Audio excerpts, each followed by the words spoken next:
Hello all! How's it going, everybody? ResiRNG here with another Music Talk stream.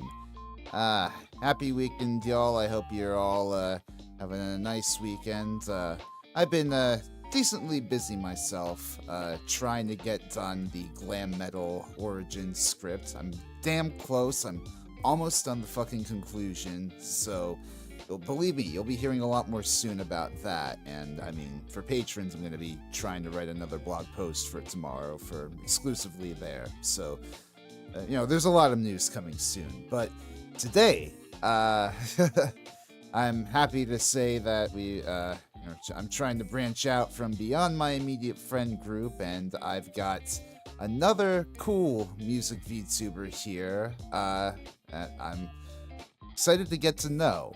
He is a wind mage. Would you all please welcome TejiKuraibu?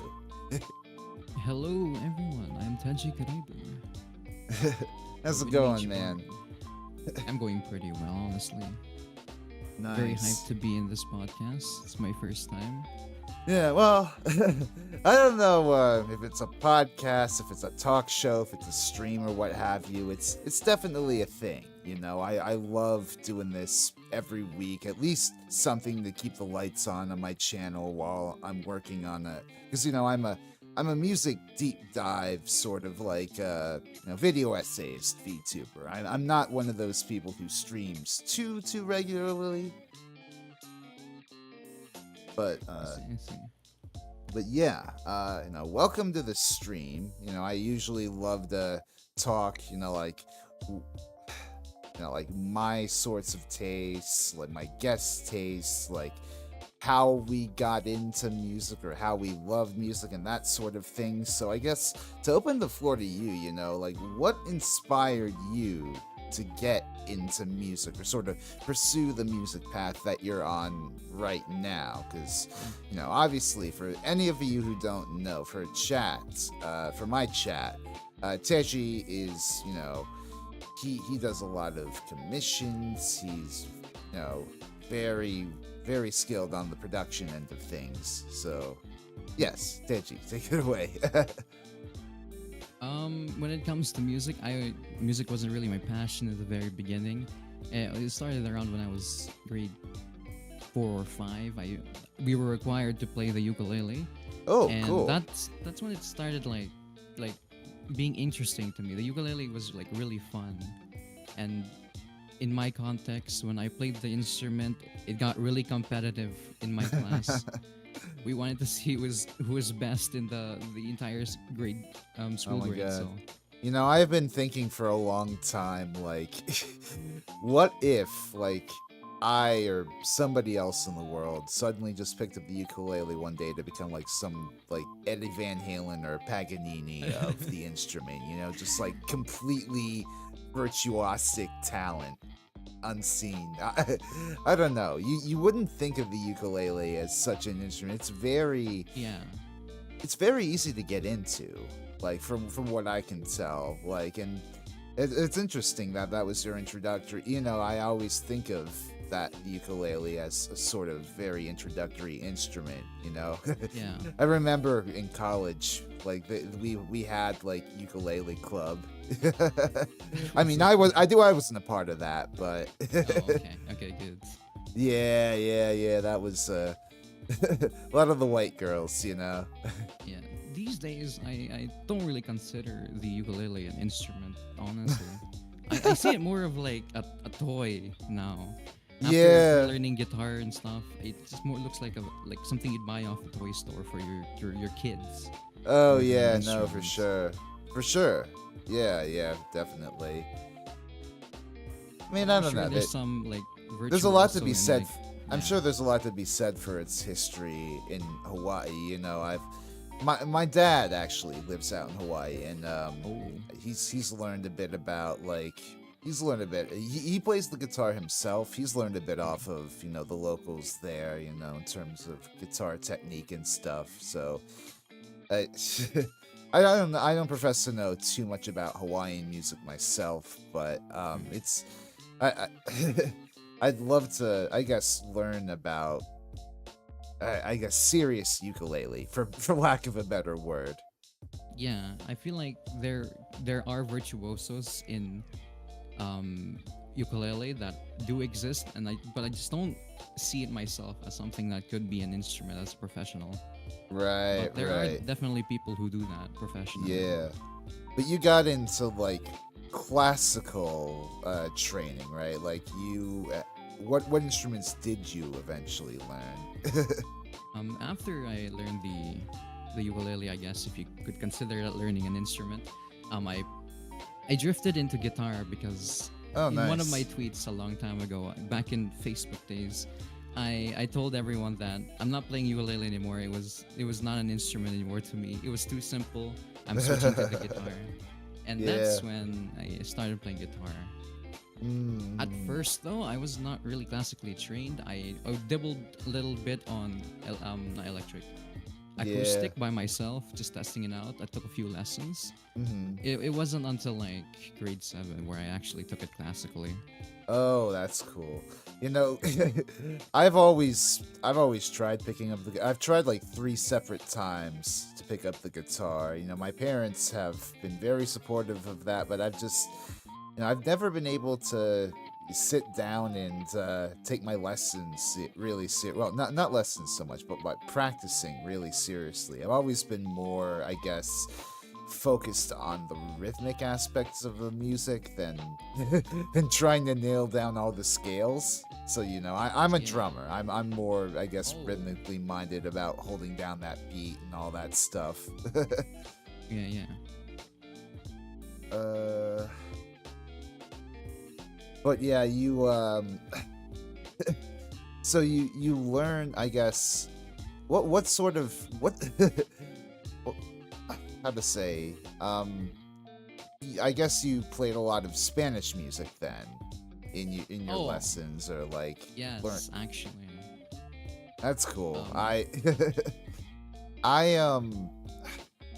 I can't claim to know too much like classical guitar music myself. I've just been in the mindset recently. I've been doing a lot of research into like glam metal guitarists and stuff. Like a lot of those dudes, like Randy Rhoads, Eddie Van Halen, Yngwie Malmsteen, they all had like classical training, right?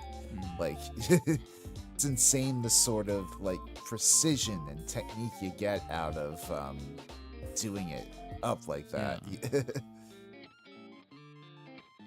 There's Like, definitely a lot of like techniques you can learn from different cultures that can help like one specific style. right, right, right. Do you still keep up with that? With learning With, the yeah, guitar. with guitar, like, are you still? I guess, are you still practicing and adding flourishes like that to your music I or anything? definitely still do. I'm still very young. I'm still 19, so Right, right, I right. still have a lot of. I'm taking a college for music as well, and Oh, it's been awesome! amazing so far. Very good. So I'm still constantly learning the guitar, progressing through certain elements. But I think part of being a musician is also branching out to other instruments. Oh yeah, absolutely. Have you what other instruments have you been trying out? I've been playing the piano for about 3, 4 years now, and Oh, very nice. the viola for about 2 years. Viola. Oh, excellent. I what was it? My first instrument was actually the violin. What was it? My my school, they needed like people to join the orchestra, and so I sort of picked up the violin young, had like a rental violin or whatever. And like the guitar, I never really took, my lessons and practicing seriously, so I always kind of brute forced it. But, I have a lot of respect for, classically trained violinists and, string instrument, bowed instrument players, what Yeah. have you. It's a talent. I love orchestral music. Yeah, orchestral music is beautiful. I think one complaint I do have when it comes to orchestra is that there are almost never any viola players in an orchestra. It's Oh, usually yeah. just a violin three part instead of a viola part, which is Yeah, yeah. very disappointing because I feel like the viola is very underrated. Mm. Yeah, that's interesting to me because I always remember like having at least one viola player in, or one or two, like some sort of viola section in my orchestras back in like what, elementary school, middle school. God, it's been a long Yeah, time. there'd be like a few in the orchestra, but then there's like a whole section of violins compared to the violas. There'd be like one viola for every five violins, which is Viola very music does weird. not exist, says the hurricane. Yeah, that he comes from my community, and we very much agree to that. Ah, yeah, yeah. Man. Yeah, how to say, if anything, I don't know. I'm more of a symphonic guy. Like I'm more about like hearing the combination of like strings and brass and all of that together. Like I Yeah, love listening to those classical romantic symphonies and what have you. Even like the modern shit is like really fucking fascinating. yeah. I've never actually dabbled on a symphonic band or symphonic orchestra before. Oh Because no. you have any stories about that? Um Well, I mean, I was abroad in Vienna. I studied abroad in college, actually. Ooh. Yeah, I mean, I wasn't a. I didn't classically train in anything myself there, unfortunately. You know, they didn't have a a jazz drumming lesson at like the Viennese Conservatory, if you can believe it. But what was it? I got to go around and see like operas there for super cheap. Like they have this what's called a standing room section in their state opera house, where if you go like early, you wait in line for a bit. You can buy like for €5, super cheap, like these standing room tickets at the top of the theater, and it's not the best seats in the house, obviously, but it is like AC. It is great opera music, great production, That's fantastic stuff. Um, yeah, what was it? I also there was the Music Verein. I got to go to a concert there and see somebody conduct a performance of Mahler's Fifth.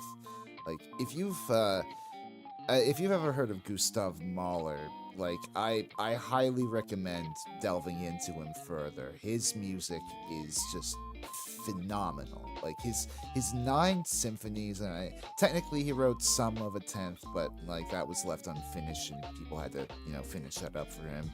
But his orchestral symphonic music is like some of the most mind blowing I've ever heard. It was like pretty much like the end of like the romantic era, like very much on the cusp of modernist sort of stuff, what was his name? Gustav Mahler. Yeah, he Make sure was to check his music out. yeah, he was God, I love all those those late German romantic composers, Strauss, Mahler, fucking God, I mean, even some of Wagner, even if he was like a fucking anti-Semite, I don't know. Like there's a lot of great orchestral music that I could nerd out on. I don't know. I figured, is your specialty like, I guess, more guitar music, or like what else have you been learning in your studies? Oh, I guess that depends honestly on the instructor or professor who's teaching you guitar or whatever instrument you have.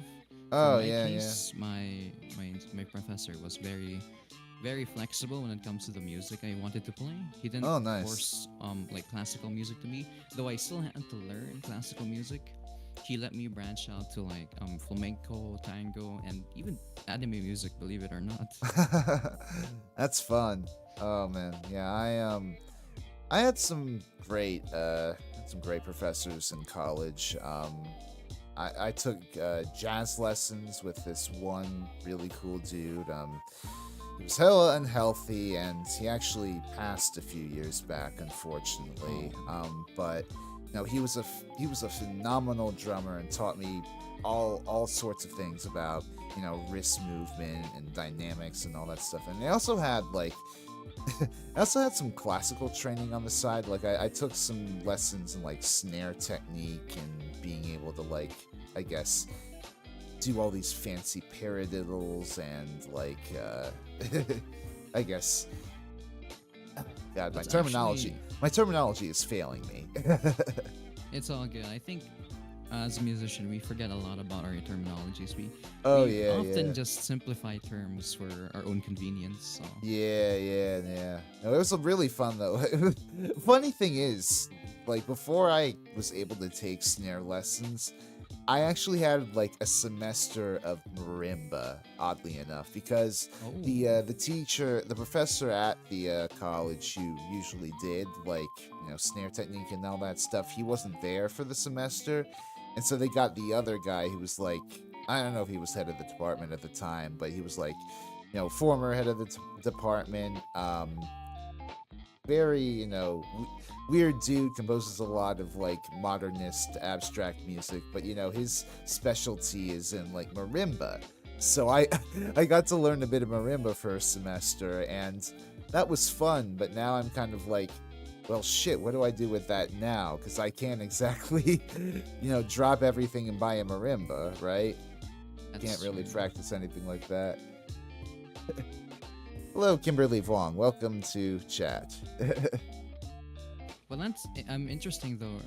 What you mentioned earlier about being classically trained on the drums. I never actually thought there was such a thing. What Oh do yeah. they teach you as a classically trained drummer? I guess. I What do mean, they there's a teach lot you? of stuff to do with just sort of mostly wrist control, learning how to accents on the right beat, that sort of thing. Really, a lot of the stuff to do with percussion and classical music, I feel is just following, being able to follow the sheet music to the letter, Yeah, that's mostly classical music. You have to follow it exactly on the paper Yeah, most of the yeah. time. hmm Whereas with I when I took jazz, we would sometimes my drum instructor, he would sit me down with charts, and I also did big band in college. We also had charts there where you have a sort of beat written out for a few measures, like a general idea to sort of work off of. But it was largely up to you, how you wanted to elaborate on it. And there were also specific sections where it was written in for you to fill or do a solo or anything like that. I I like that sort of writing a bit more, sort of giving you more room to improvise at least. But I know I know that's kind of verboten in classical. Yeah, but that's also the beauty of jazz, though, being able to write from something very simple to something to a new, completely original idea that could be so complex or at the same time very simple. It That's the beauty of jazz, I'd say. Yeah. No, it's God, I love jazz so much. I took what was it? I took jazz theory and learned a lot about sort of shifting between modes, and I think that was still when I had a bit of marimba skills. So I was on the marimba in the we were learning in this band room. Everybody brought their own instruments, and I had access to the marimba in the back or whatever. So I got to practice on all these different modal scales, these variations on God. Yeah, my language is failing me again, but It's all good. suffice it to suffice it to say, right? It's there's so much detail and creativity that goes into, I guess, changing and holding on to a distinct melody in jazz. Yeah. I've never actually taken lessons for any form of jazz. Oh no, you should. I think it'd be nice to have like some sort of jazz education for any musician. You know, being able to improvise, being able to, I guess, have more of a harmonic mindset, like beyond the traditional Western tonality system. Like nothing to, you know, nothing against the way we traditionally conceive of tonality, of course. You know, that served us well for 200 or something years. But Yeah. at the same time, you know, I really do love like late romantic era, like early modern, like flirtations with like impressionism too. I don't know if you listen to much Claude Debussy, but his Oh music yes, I is have. just his music is just gorgeous. Indeed.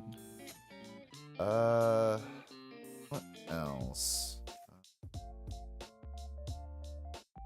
I guess I could ask, like, along these lines, what are some of your favorite classical composers? In terms of classical music, I've not actually listened to a lot, but Okay, that's fair. when learning through guitar, you there are some notable um guitar composers like Carcassi. Let's see, Mm, I forgot the other names. Tarrega, and mm, my notably favorite one is Johann Caspar Mertz. that's cool. Yeah, yeah. I wish I knew I wish I knew more about guitar music so I could be like, I know that guy, but It's that's not good. um These guys are, I think, mostly focused, except Johann Casper. They're more yeah, focused on Spanish guitar and right, right. I mean, that's private Spain's stuff. classical legacy, right? Like they've always been known more for their guitar music than anything else. Yeah. Believe um it or not, though, when it comes to people from Spain, I've met more pianists from Spain than actual guitarists. oh, that's interesting. uh Cannonball Adderley's Something Else is amongst my favorite Janice recordings of all time and secretly favorite features Miles Davis's best work. You know, I love a lot of those Miles Davis deep cuts. Have you listened to much Miles Davis, Teji? I have not. Miles Davis has a phenomenal discography. Like I did a project a few years back, like for one of my grad schools I was in. It was a it was actually like sort of a, I guess, how to say, internship sort of thing. But most it was like I was basically being paid to listen to like Miles Davis's discography for like segments where you could excise like a clear trumpet signal, right, to get a sample to program an AI with. It's a big story for like somebody's grad project essentially. And I listened to a lot of Miles Davis, dude. His discography cooks like a lot. It's really good, like early bebop, like post bop, like I mean, unfortunately, I didn't go as far as his electric era, but that's also super, super cool. What genre does Miles Davis specialize on? I mean, he's generally a jazz artist, but he does all. He really was like influential to most eras of jazz. Like he like sort of invented cool jazz. He was in the bebop era. He did modal jazz. He did sort of.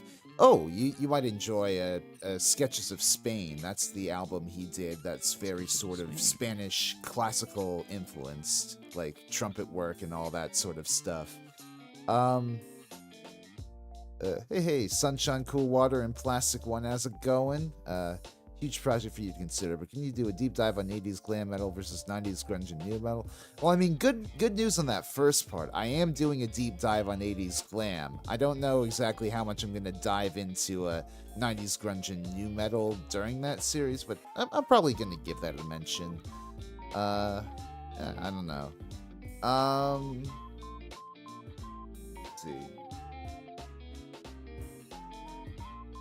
And Teji, do you listen to much rock music, or like what are your, I guess, favorite bands? I'm Or not yeah. very cultured when it comes to rock music, believe it or not. Oh, I that's have fair. listened to some 90s rock music, but when it comes to like the origins of rock, I do not know much about it. That is fair, you know. I think you'd, I mean, given your classical education, you might enjoy like progressive rock music. That's a very, that's a very tied-in genre with that sort of, I guess, classical complexity. Um, yeah, there are bands like Yes, Rush, Genesis. Very, very complex music. I highly recommend progressive rock. Folks, from which eras were the bands you mentioned just now?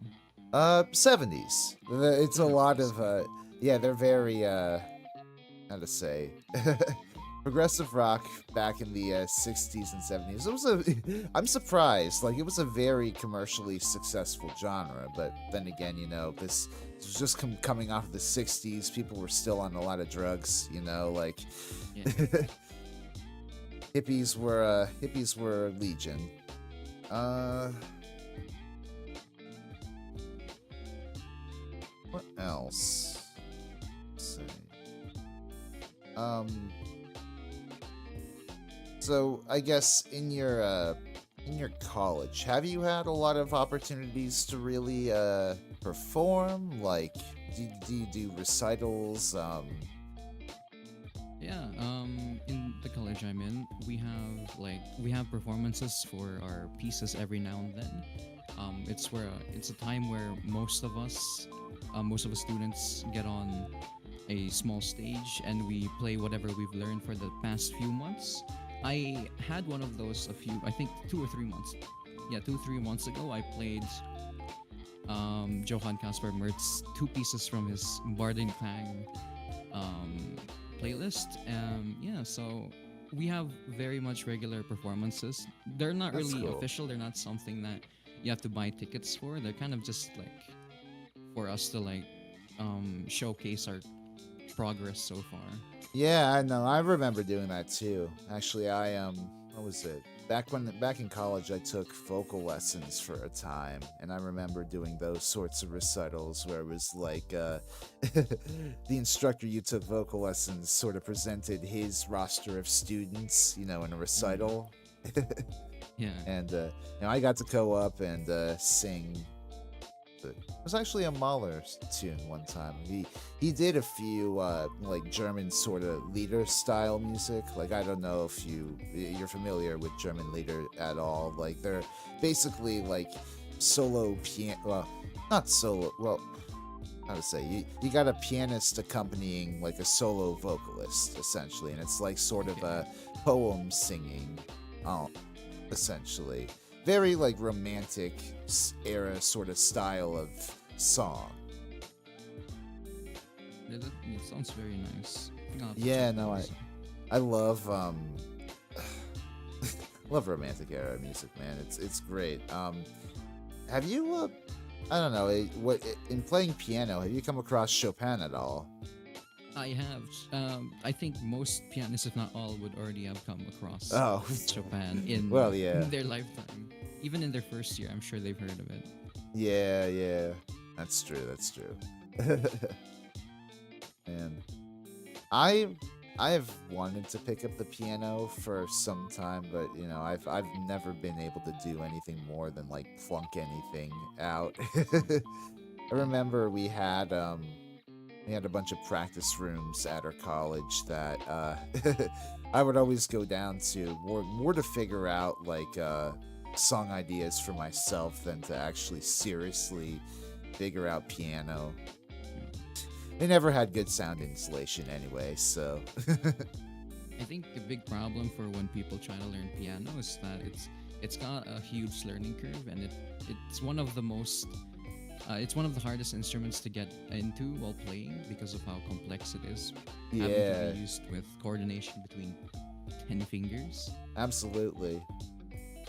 I mean, it's it's kind of a more micro it's kind of a more micro how to say uh version of what it is for how I'm learning drums, right? Because the whole thing with learning drums, you have to have like good coordination between all your limbs.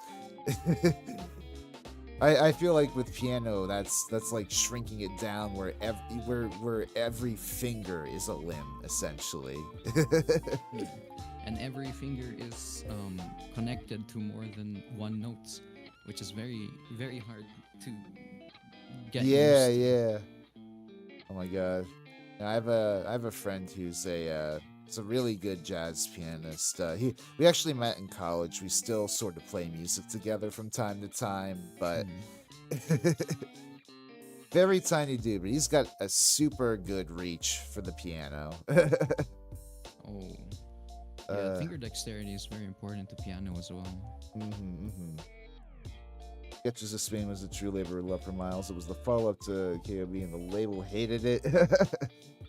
I mean, Miles's orchestral music was always sort of out there and trying to push ahead. It's interesting. I like I don't know, Teji, if you've ever listened to much I guess orchestral jazz, but I don't know, big band jazz. I really did enjoy my time playing it. Mhm. I wouldn't know much about it, but going to a college of music, you'd just eventually stumble upon it, hearing other Oh people's yeah. arrangements of it and stuff like that. So I think it's inevitable that I have heard of it, but I don't know it. Oh god, yeah, I'm sure. Sure, there are the jazz kids out and about, always going wild. I remember some crazy times with the jazz folks after recitals. Well, not recitals, but the actual concerts, just sort of going back and chilling. I think I think it for me. I think it's the opposites. Whenever I meet people who play brass instruments after a performance, they're always kind of loud Oh yeah. from my experience. Now that makes sense. What's your favorite type of jazz? Fusion, big band? I'm a jazz fusion guy. I love the sort of combination of jazz and more pop elements, more rock elements. Some people may consider it selling out. Obviously with with music like Kenny G, that's jazz music as at its arguably most banal, or banal, or however you say that word. But I don't know. I love. I don't know if you've ever heard like Herbie Hancock and the Headhunters, Chameleon, like that entire album, or rather, is it Chameleon?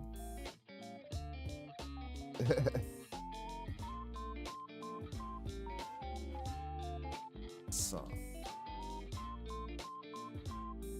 Stop me if I've said anything that you've completely lost on. It's all good. I think part of being a musician is also learning from other musicians. So hearing Yeah, other people yeah. talk about other types of jazz is also very interesting to me. In Yeah, fact, yeah. I'm also taking notes on a notepad for future reference as well. Oh, Because I neat. think Yeah. this is a good opportunity to learn other types of music. Oh, yeah. No, I do that a lot too. I've got down. I usually have like a sheet of paper next to me. What was it? I had a receipt somewhere, a subway receipt that I was writing all my bands down on, but I don't know where that went to. Um, but yeah, the album in particular that I'm thinking of is Headhunters by Herbie Hancock. Like that's just phenomenal sort of fusion of funk and sort of rock, synth music, a lot of jazz chord progressions too. I'd highly recommend that.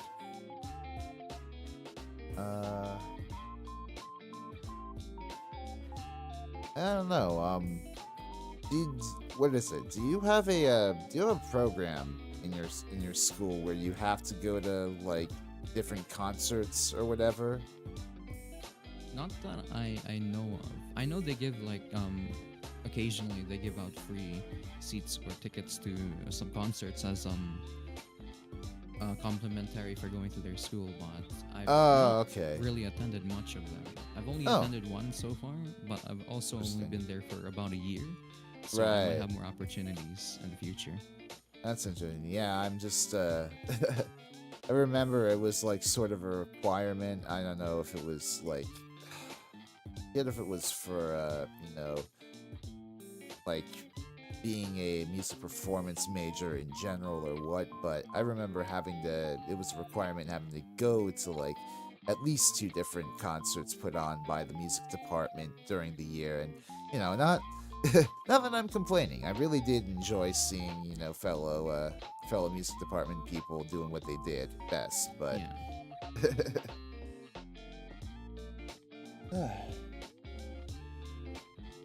I think it's awesome though that I'm not sure if it's for yours as well, but this college of mine, they give out free tickets to even bigger people, like actual performers. Oh There yeah. was an opera that we got to watch for free because we were in their college, and I'm pretty sure it was a paid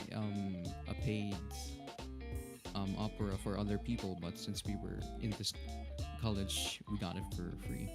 Oh, that's So cool. that's one of the merits of being in this college. It's pretty nice. Yeah, yeah. One of the cool things where I was, we were like basically in between New York and Philly, so like there were many different trips being scheduled all the time, either down to Philly or to New York to do like different things in like museums or theater districts. It was a lot of fun. Um, just one thing I wanted to ask, like sort of apologies for the sudden pivot, but I remember when I was looking on your Twitch, you said you're very inspired by video game OSTs as well. Oh, So I yes, guess I am. sort of opened the floor to that. I guess what sort of video game OSTs do you like? Games from like Hollow Knight, Undertale, and especially like Library of Ruina. These are Mm, three of my biggest inspirations when it comes to making digital music, man, where yeah. it's just fast-paced piano, a very simple bass line, but with some really strong drum parts. It's my specialty, and I love that style from each composer. So I really look up to those three games in specific. Absolutely. My gosh, I remember being blown away when I played Hollow Knight like years ago. I remember, I think it was, I got it on my Nintendo Switch first, but it was just such a fun time. I've long been a Metroidvania fan. Have you played any of the Metroid games at all? No, I have not. Oh, I highly recommend. If you love Hollow Knight, I think you'll love like sort of the atmosphere of Metroid. Like, just I love like how both in Metroid and in Hollow Knight, like whenever composers are able to create a very good atmospheric soundtrack, how it just adds so much to the game world. Like Yeah, you listen to something like that City of Rain in Hollow Knight, going through it the first time and seeing like all the rain come down in the background, and it's a sublime experience. yeah. I think when it comes to video game music like City of Tears, the OST, I think it's also very important to incorporate the story of the world to make Yeah, a better song or piece. absolutely. So that I think when people listen to the OST and they're aware of the lore, I think it's harder than just you listening to the song by itself. I think Mhm. it's still beautiful by itself, but with context of the world, Yeah, it hits way more beautiful. absolutely. Yeah, yeah. Oh my god, doubly so for like, what's it like the final boss theme with the Hollow Knight and all that. Uh, I Depends remember. on which Oh, Hollow sorry. Go Knight ahead. you're talking. Which Hollow Knight were you talking about? Like at the end where you're fighting like before the Radiance, like where you're fighting Hollow Knight and like you're fighting him and then he starts stabbing himself and it's like the sad cello and all that. Yeah. It's so tragic and the music just hits so perfectly on that part. Yeah. Man. Great games though, like an Undertale too, like I remember loving those games so much, like back jeez. Oh, that's almost a decade ago at this point. Fuck me, I'm old. Yeah, Undertale is old, so yeah. Yeah. I have But to these say types of games. Oh, sorry, go ahead. No, okay, you go ahead.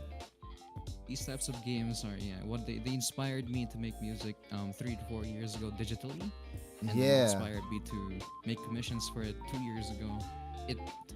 It's been such inspiration for me to make those kinds of music, and that's why up till now I haven't stopped making music. Oh so yeah. I can reach up to the level of professionalism as their pieces. And it does sound good, you know. I was listening to some of the tracks on your channel before the stream. There was this one track, I think it was trying to pronounce it, Dementiasterius or whatever. Yeah, it was. It's pretty cool. It was like very Toho-esque or something like that. Yeah, actually, I see that as well. Oh yeah. I mean, I've never played Toho personally, so I'm not really speaking from an experience there, but it's what I imagine Toho to be. Well. Yeah, it did sound like that. But do you stream yourself, right? Do you play a lot of video games often? Yeah, I mainly do video game streams, but occasionally you'll also see me streaming me just practice instruments. Oh, nice. I'm not sure if I've told you this, but this year, around 2 months ago, I've started learning the drums. So it was really very nice cool to listen to your stories about being a drummer. Yeah, no, definitely keep at it, man. Being a drummer, I mean, I'm kind of I have a kind of unique story coming up as a drummer because I sort of got my start playing Rock Band. You know, those old rhythm games back in the day. Oh yeah. I don't know if you were old enough to have caught that wave when it happened back in the day, but those games raised me and sort of taught me like the fundamentals of rock and roll, essentially. And I went on from there to like take lessons with this one guy, in my hometown. And from there, I went to college. I had some jazz lessons. I sort of developed my own style, and now, almost 15 years later, I'd like to say I've established myself decently as a drummer. I don't know. I'm always trying to improve. Always trying to, stay humble. That's nice to hear. Yeah, no, and I'm how to say. I will say, definitely practice your rudiments. That's one thing that I neglected to. It's one thing I neglected to focus on early on. Rudiments do matter. Trying to get your wrist coordination up to par and all of that. I see. I'm learning the drums self-taught, so I have no like path to follow aside from just playing. So I'm not still sure how to like learn it classically or train it myself. If I can find it, I think I have a PDF from my old drum instructor that I could send you. I'd appreciate that. Yeah, I don't know. I'll try to look for it, but I don't know. It's been a while. It might be in an old email somewhere. Yeah, man. When it comes to my streaming, I do a lot of music practice, like drumming, playing guitar, playing bass. I do a lot of those as well. Yeah, I've wondered for a while how I could do like a music practice stream on. I mean, I used to do music practice streams more consistently.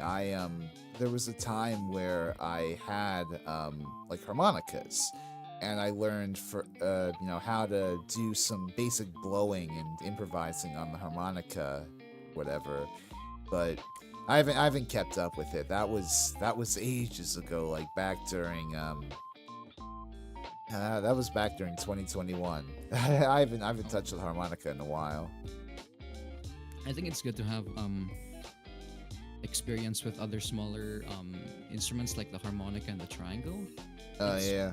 not something that I see as someone would choose professionally to learn. Oh, But I think it's always harmonica nice. is like I I have been, surprised in the past few years how much of a sleeper instrument the harmonica really is, and like sort of sweetening up like music. Like I'm going to say a band name right now that might freak you out. Definitely freak out, a small Victorian orphan, but King Gizzard and the Lizard Wizard. Have you ever heard of them? I don't think I have. Oh my god. So they are like this Australian psychedelic rock band who play all sorts of different genres. And, primarily their sound is like garage rock with twinges of like psychedelic fuzz here or there. But they've dabbled in metal, they've dabbled in funk, they've dabbled in jazz, acoustic music. Um, how to say? I'm sorry. I stumbled into this grove without remembering where It's fine, we it's came fine. from. What? It's the harmonica. Yeah, the harmonica. That's right. Fucking King Gizzard has a dedicated harmonica player called Ambrose.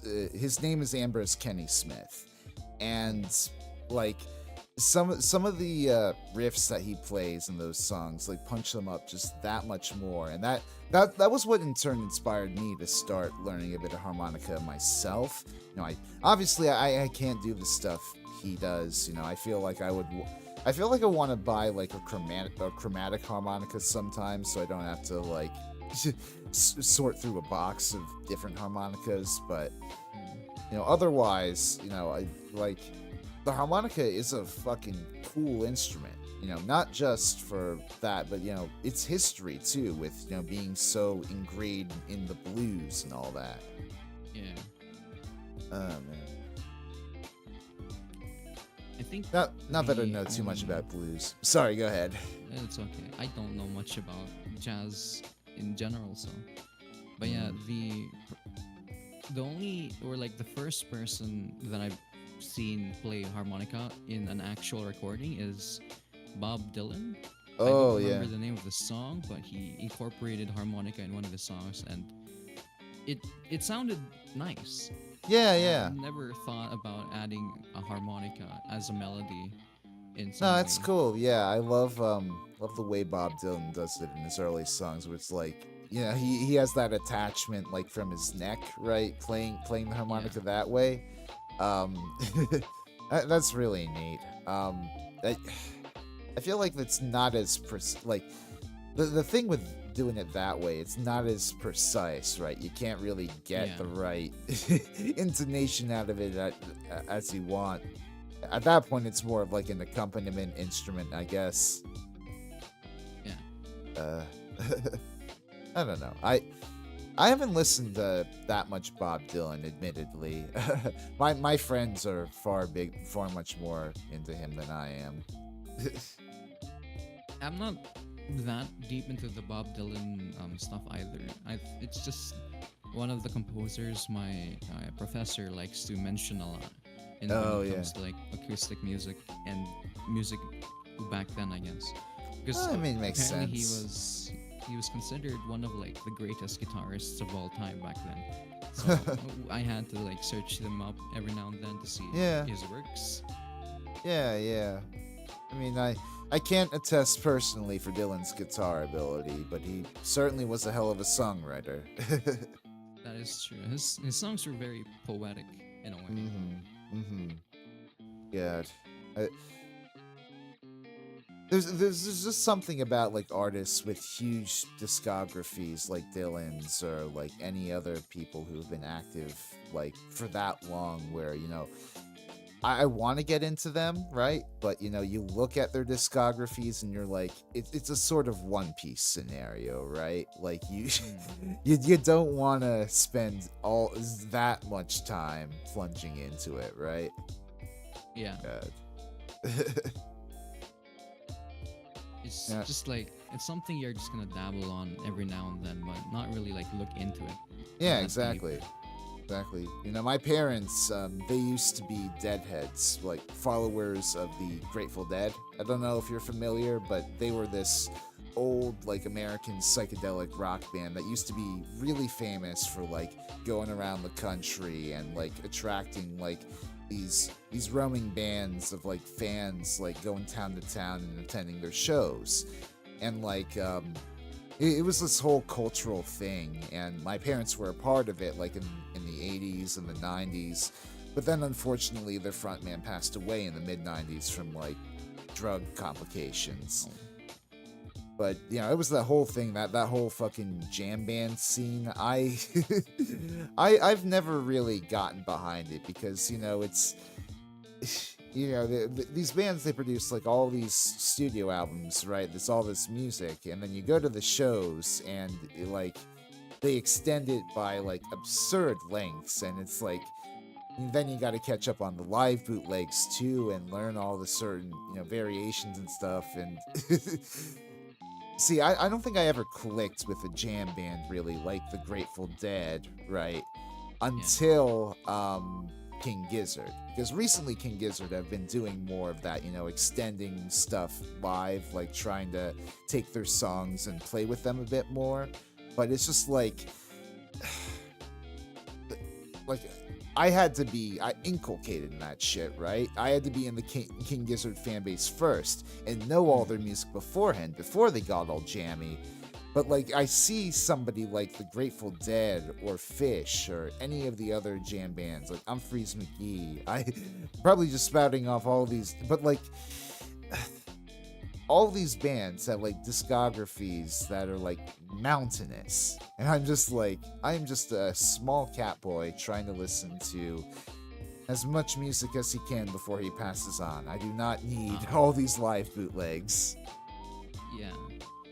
Uh, I guess anything can happen in a live performance also. yeah, no, absolutely, absolutely. Apex Quackery, hello. This isn't something I'd expect to see Teji do. Oh damn, my YouTube is still called my old user. But welcome to the stream. Welcome, welcome. um, I guess sort of following on from that, do you have any cool stories, I guess, of gigs you've been to? I know you're still sort of young. I don't know, like, have you attended any cool, like, concerts or recitals or anything like that? I attended or like I performed on. I don't know, either or, I guess. Because I I also, haven't attended much actually, yeah, but I also play live too in like a few bands in the New York City area. let's see. Yeah, I have some form of performing history. Not just guitar, but also in not a jazz band, like a rock band. But that was very recent, and we played mostly anime music before we disbanded because I had to move. Oh, that's fun. Just so But Teji knows, my actual user is the Dirty Ducklet. oh, okay, yeah. Hi, Oh, are Douglas. they member of your Yes. server? Yep. Oh, cool. I I think wanted to notably, Sorry, go ahead. one of my most favorite performances I've had in my young lifetime, I guess, is when I played viola for about 1 or 2 years. Oh We yeah. played. That was like the best times as a musician so far.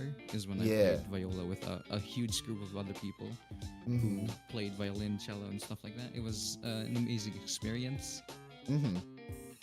It's a very memorable one. Which is why I, up till now, I guess, sometimes I play the viola. Even Right. though I learned it only for classically for a short time, I still self-teach myself viola every now and then. Mm-hmm. Are you good enough with the instrument where you can like play without the tape on it? Oh, I we were taught to never use the tape actually. Oh. We kind of just played however. Oh, We you're weren't allowed to fancy. use them. Yeah, I never practiced, so I never took the tape off. Oh, I see. Yeah, I was just, I was never sort of fated to learn a stringed instrument. I was always about that rhythm. I see. I see.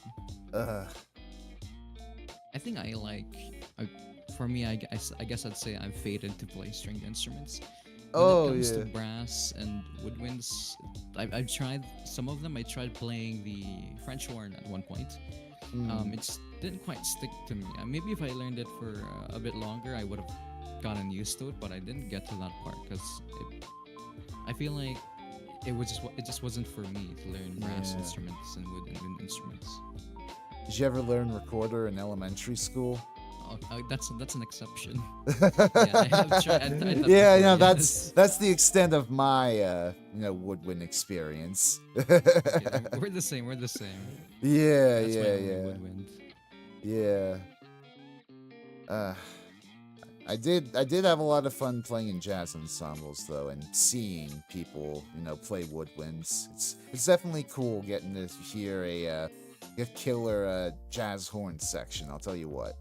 Yeah. Ugh. I've been to jazz bands. I played one time as a bassist. Oh, nice. Hearing their music is always amazing, especially when they're told to solo mid Uh, song. yeah, Hearing yeah, their solo yeah. is so like beautiful.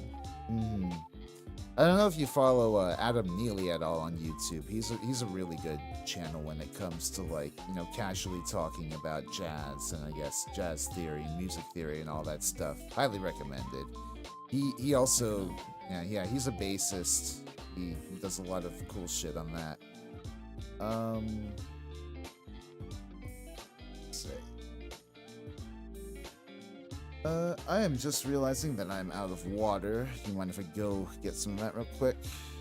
I think I should get one as well because I haven't had a drink since we started talking. So Okay, fair enough. Water time. I will be Okay. right back. And Okay. if you come back before me, be nice to chat. I will. I will.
uh, Hello, everybody. I'm back. Let's see. How's everybody in chat doing? What are y'all listening to recently? I've been still, my mind's been focused on a lot of music from 1984 since I've been so hard at work at, getting that portion of my glam metal script done, but, curious to hear what you're all bumping.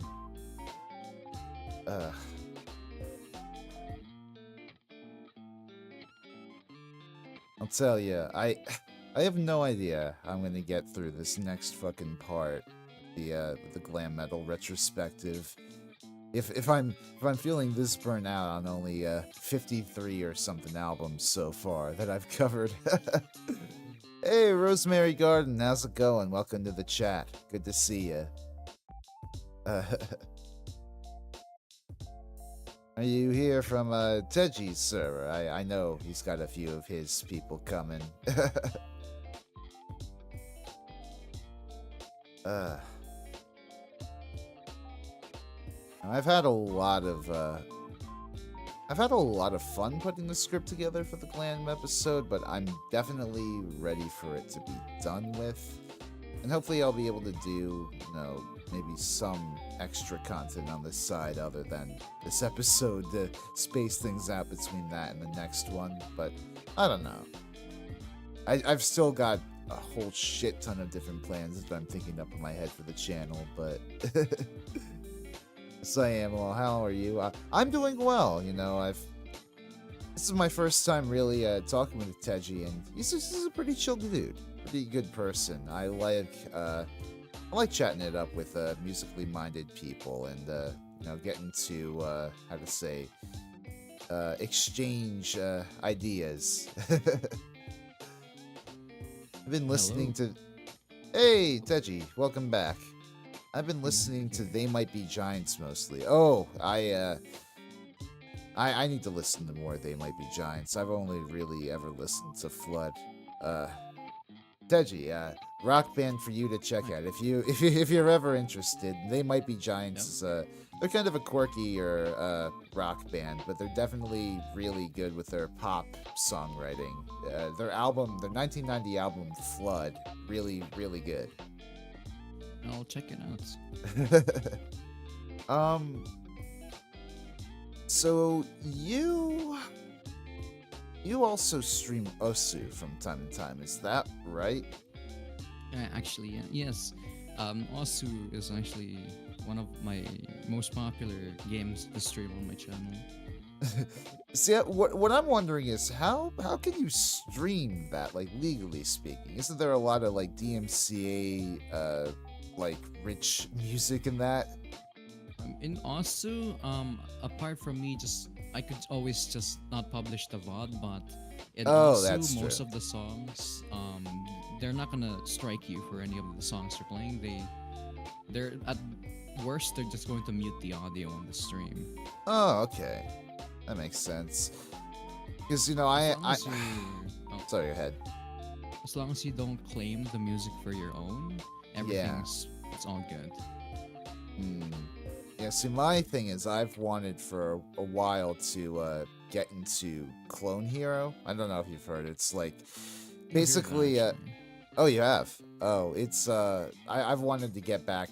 I wanted to get into it and just sort of pick up that rhythm game itch I had so long ago again, but well, I mean, one, I I don't want to have another distraction for my work, because my fans are always already waiting so patiently in between deep dives as it is. But also, it's just like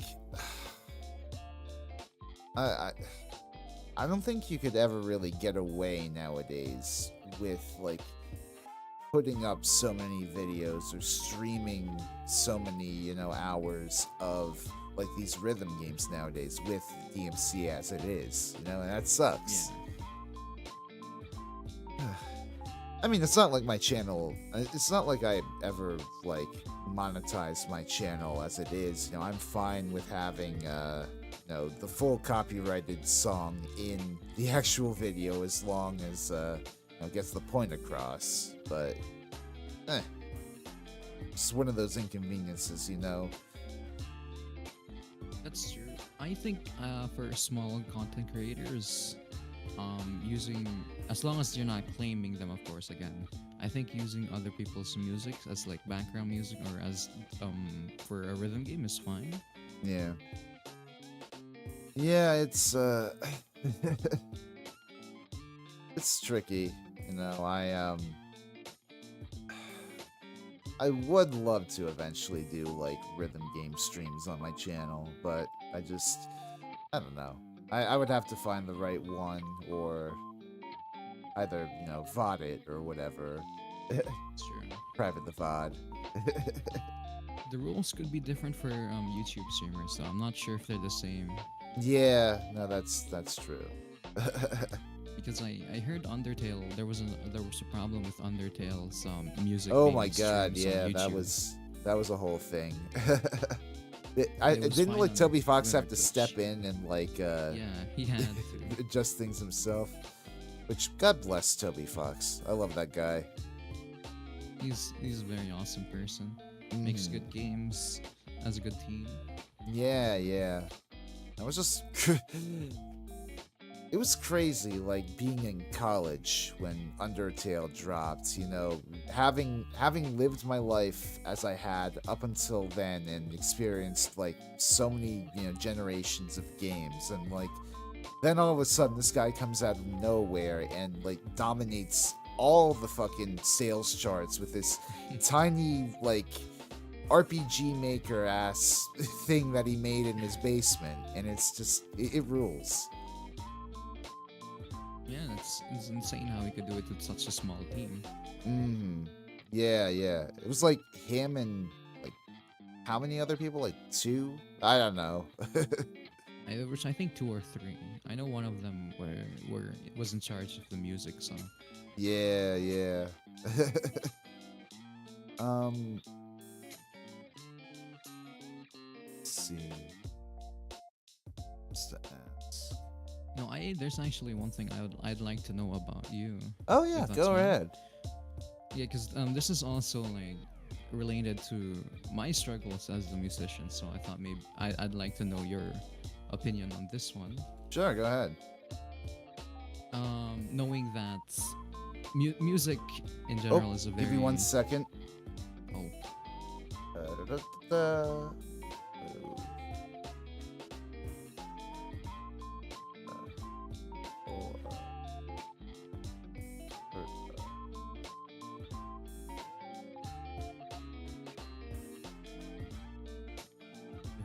the bots here are worse than the ones on Twitch. That's okay. I don't really have any regular mods. I see, I see. But Sorry, yeah, where my were you? What were question you saying? is, yeah. So, how long have you been in the music industry? I haven't really been in the He's industry back. per se. I mean, oh, give me 1 sec. Fucking put time out. Wish I could just straight up ban you, but where the fuck? I'll just report. Yep, did so too.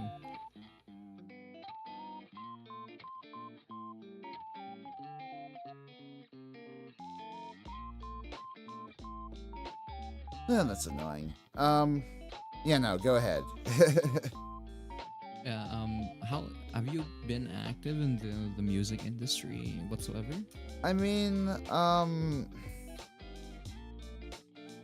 underground, yes. I'm very, I'm involved in playing with a few bands in the area. We're not really that big or anything, but, you know, it's good to play out every now and then. You know, I'm not a... I have a day job, that is to say. Oh, god Yeah. damn it, man. So Where the fuck?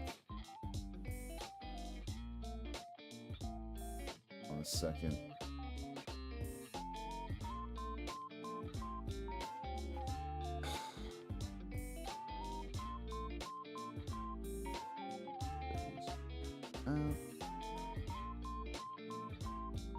he still comes back. How's that possible? I have no idea, man. Yeah, I'm not that involved in the music industry myself. You know, I'm just I'm a I don't know. I'm trying to make it. I've got a few bands, you know, trying to do something, trying to make it in the industry, but it's hard, you know, when you're a working adult, when you're trying to trying to coordinate, you know, with everybody's schedules, right? Yeah. That's yeah, it's a good thing about college is that everybody's so close together and everybody has roughly, you know, similar schedules or has like times where they're able to get together you know, cleanly enough and just, go. But as for now, we have to, like, weeks in advance, we have to talk it out in, like, a group chat or group text. And, like, then we have to, get a rehearsal space, which costs money. We don't have, like, a studio or band space or anything that we can just, like, go in for free. It's a process, but if you really do love music, I really do think it's worth it to continue it, even, after you've graduated, even, wherever you land up, I think.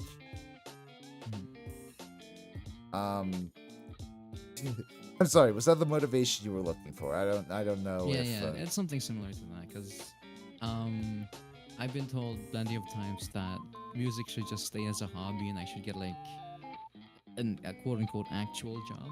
Oh, yeah. No, it's, I will say this. I'm... I'm kind of an interesting case in that I also had another major. I'm passionate in music and history, which I think comes through also in my content. With how I make these deep dives into music history, rock history, all that sort of stuff. I think it might not be a bad idea to get another sort of. I don't know, to find another sort of angle with music as well as performing music, because I've been able to try. I've been trying to prep for another career just in case music doesn't work out, where I'm able to like work with music history more hands on. I don't know. I think it's possible.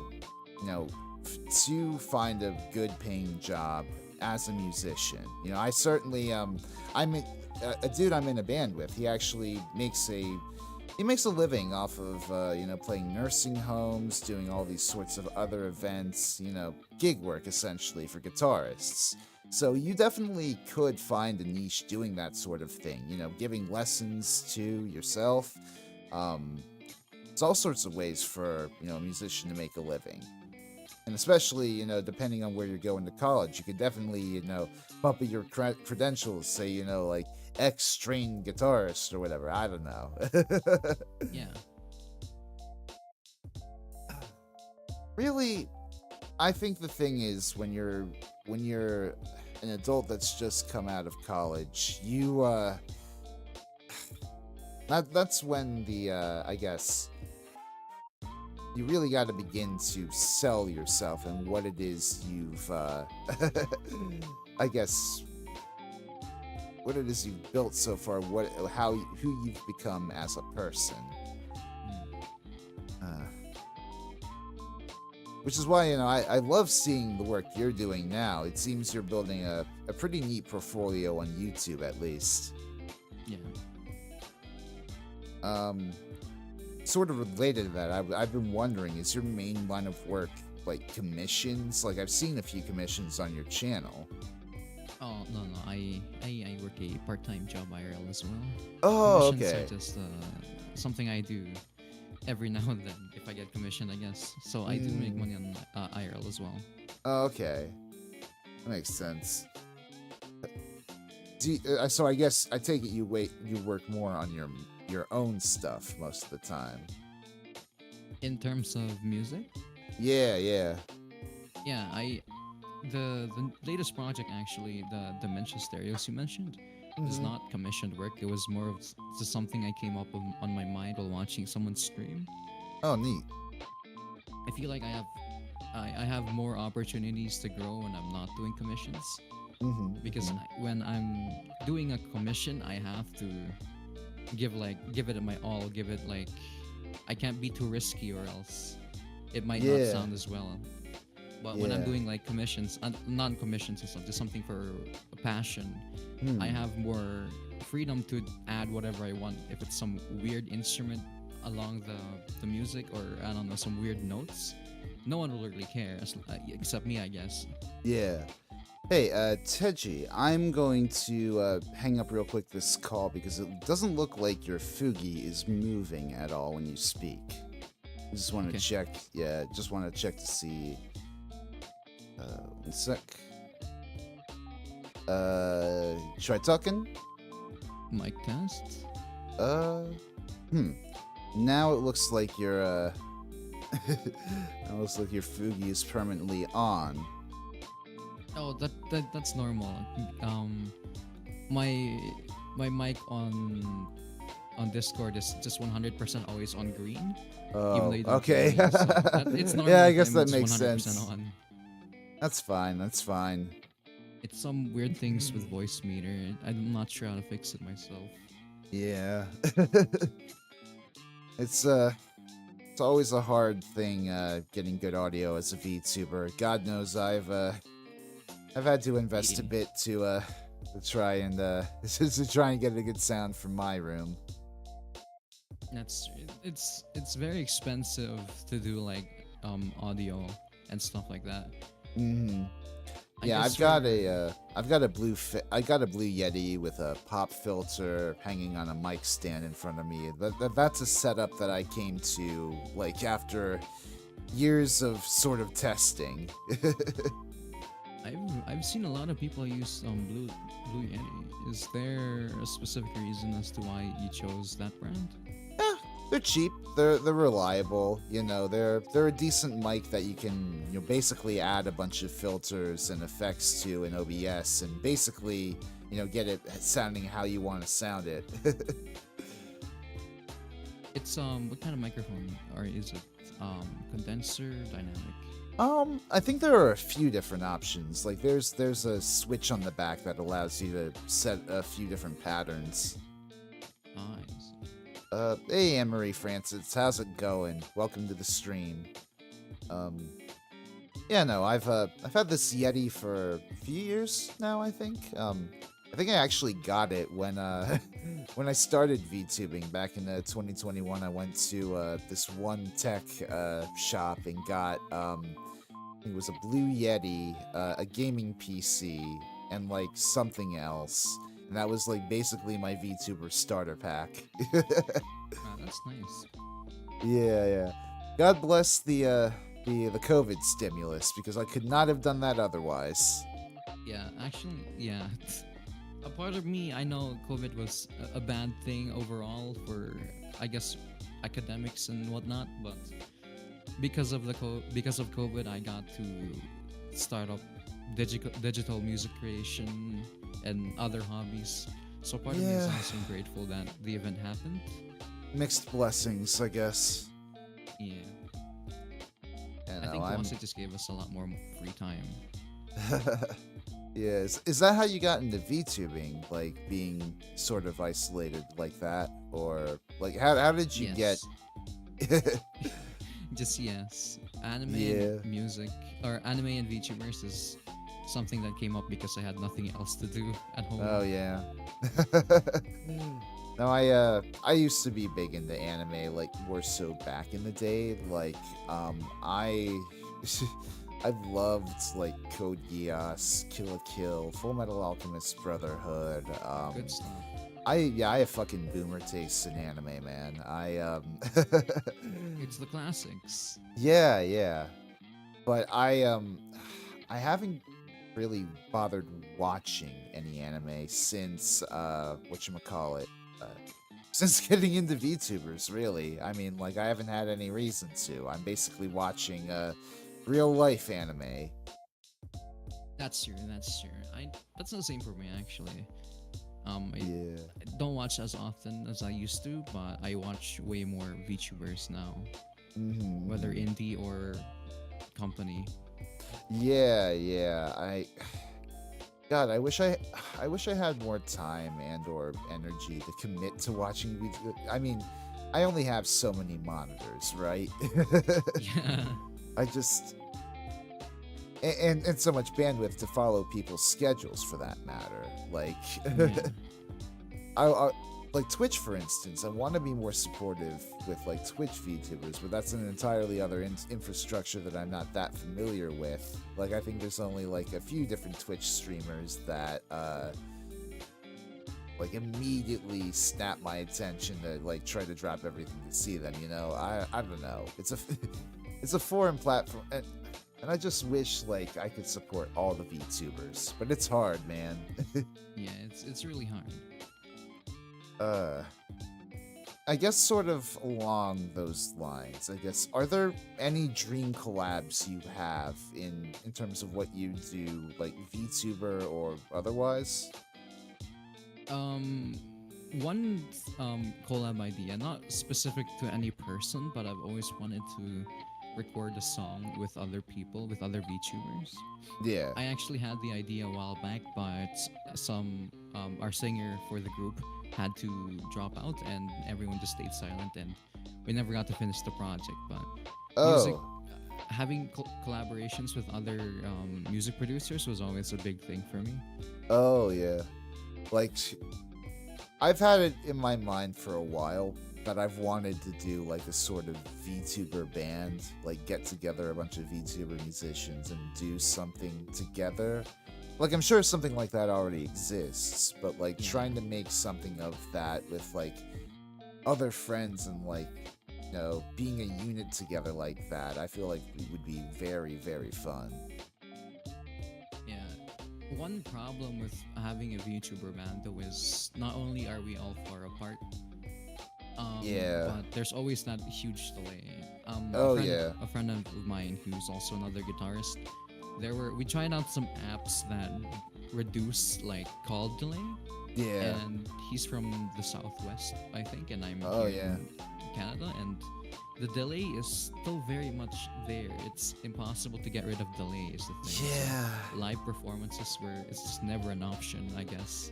Yeah, that's the hard thing about it, right? Like, you can only do like recording remotely, essentially.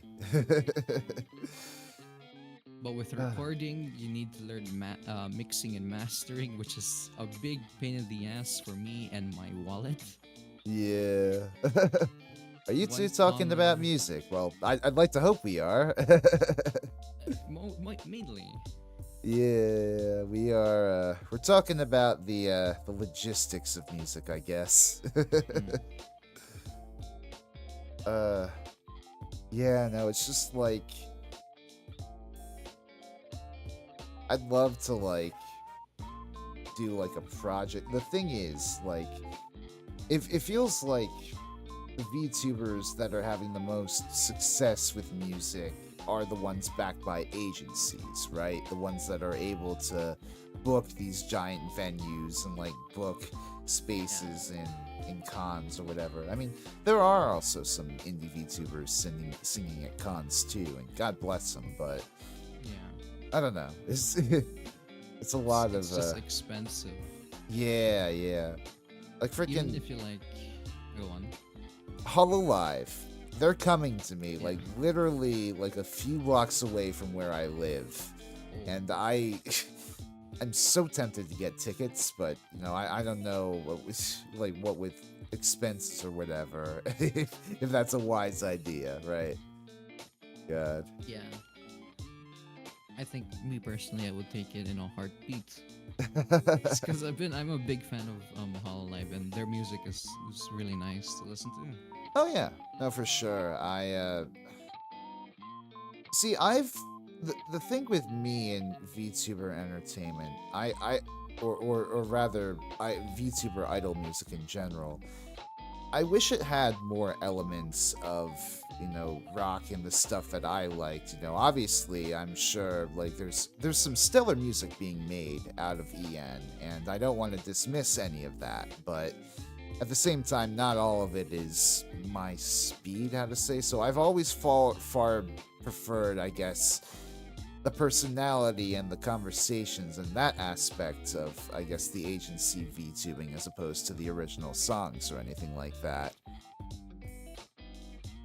I just hope, like, Um, sorry, go ahead.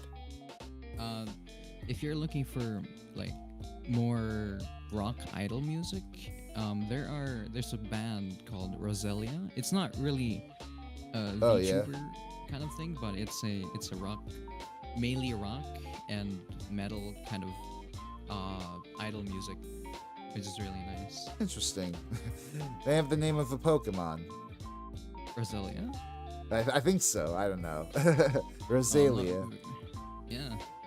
I'm not big into Pokemon, so I wouldn't be sure. Oh no. Uh.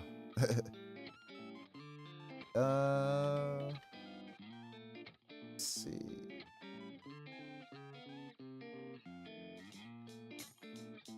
Yeah, that's why like starting up a band, even if it's just recording as a VTuber band, it's very cost consuming, and even if you had the skill to do so, Yeah. programs are very expensive. Like Mm-hmm. the main pitch shifter that a lot of people use is around $600, Oh and that's jeez. only one VST that people use out of like That's a plugin that costs $600.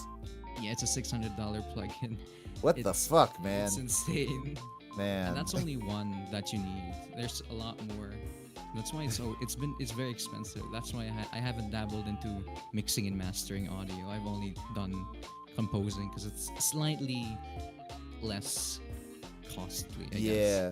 No, me too. I've recorded a few covers, right? Like I have like some rudimentary vocal covers, some rudimentary drum covers. But the thing is, like it's scary learning like all those VSTs and bits and bobs and like Reaper or whatever. I use Reaper personally. That's my DAW of choice. But I don't know shit about VSTs, man. I just sort of I try to approximate like based on what others have done, like what other presets there are. I try to adjust the knobs and hope something comes out well. I think my experience with Reaper is that Reaper is more focused on like live instruments, like plugging Oh, in yeah. drums or guitar. Whereas I like, mean that makes sense. yeah, it's more focused on live instruments. While the one Yeah. I use, FL Studio, I think it's more focused on like plugins and VSTs than Oh, live yeah. instruments. Program beats and stuff, yeah. Yeah, I mean that makes sense. When I recorded drums, I use like the MIDI sort of input, so I guess I was able to do some live recording with that in Reaper easily.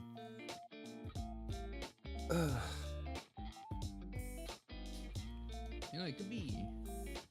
I'm not sure how Reaper works, but do you have any recordings of your drums on Reaper that you have Oh. saved? Yeah, I mean, what is it? They're on my channel. I've got like old drum covers that I did like some time ago. They're not Check the it out. Yeah, they're not the best mixed, but they do sort of showcase my skill at least. So I have to check it out then. yeah. I've always preferred, recording drums personally, just like acoustically, like, because there's a lot of flexibility that goes into recording with electronic drums, obviously so, right? But it just sounds so much better when it's the real thing to me. I mean, I've tried comparing electric drums and acoustic drums. I've only been playing for 2 months, of course, but all right. Oh, do you have the a kit you difference- practice on? no, I don't have one. I use the one in my college. Oh, But okay. There's such a difference to how you're supposed to play the electric and the acoustic. How Yeah. hard you're supposed to hit and stuff, and Mhm. projection in the acoustic instrument is way harder than that Yeah. of the electric. Which is Mhm. also a struggle for most acoustic instruments. The projection is the hardest thing you can do with an acoustic instrument. Mm-hmm. Yeah, that's for sure. God, I love seeing whenever my band, there's one band I'm in, right, where a bunch of us are guitarists. I'm not. I don't count myself among them. I'm the only like. I'm the percussion guy basically, but like all the mic setups that they need to do to like. Like ensure like their acoustic instruments are heard sometimes. It's there's a lot of musical chairs that happens during the concert. It's funny. Yeah. I've seen live performance. No, I've not seen live performance like live, but I've seen them on video, and I see how many mics they have connected to like at least one on each part of the drum. Oh yeah. Now that's that's when you know the venue's really got a good drum sound going. Yeah, the venue's gotta be big as well. If that's the acoustic drums already loud as it is, I personally don't understand why you'd want to amplify more of that. Well, it's not. I don't know if it's about amplification so much as it is about like control and shaping the sound. You know? Let's see. Yeah, I mean, I don't speak as much from experience there, but I feel like at least the sound guys are the ones back there, controlling exactly which part sounds which way. Yeah, that's true. The audio balancers and mixers behind the stage are always working probably as much as if not even more than the performers. Oh with all yeah. the backstage stuff. Now, a good sound guy is the difference between a good gig and a shitty gig. I'll say that. That is true. They're probably they're the primary reason why a vocal wouldn't get sucked into the sound, or like removed. I guess I'm not sure what the right word is.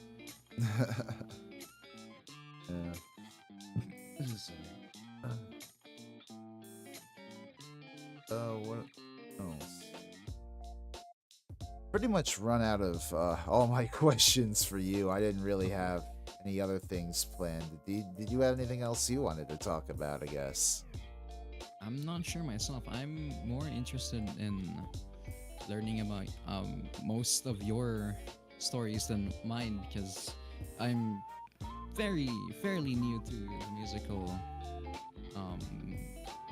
industry, I guess. I've only been playing an instrument for at most 6-7 years. Certainly. You've had more experience for over 15 years. So I thought I'd be learning more from you than you'd be learning more from me on this podcast or in the talk show. It's fine, we're just chatting back and forth, yeah, I don't know. It's good to hear that you're still in school, you're still improving on your music education. It's God knows if I could go back now and do college again, I would. But yeah, college is from what I've experienced so far, is the best time to learn or to enhance your musical skill and make more connections with different musicians.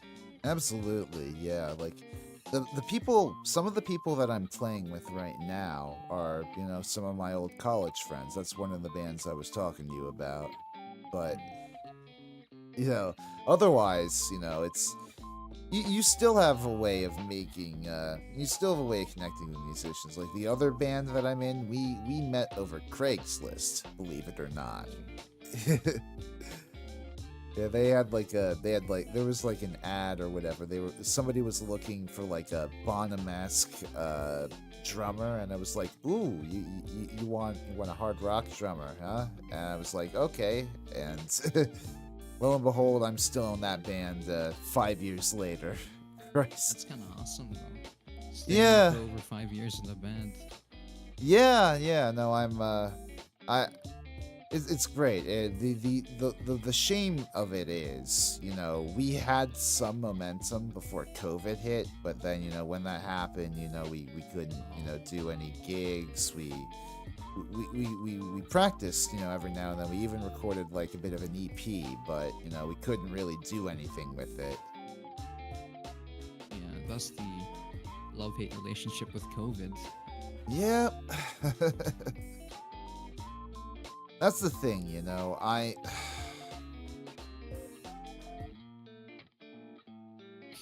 You know, the music industry nowadays, or rather working working as a musician and trying to get gigs in like places, is that, you know, as you know, more precarious financial things continue to bubble up, you know, venues will continue to shut down, and it's it's a shame. Yeah, uh it's Me First and the Gimme Gimmes are a drag. Greatest cover of all time. And then Cheers. I think I've heard of Me First and the Gimme Gimmes.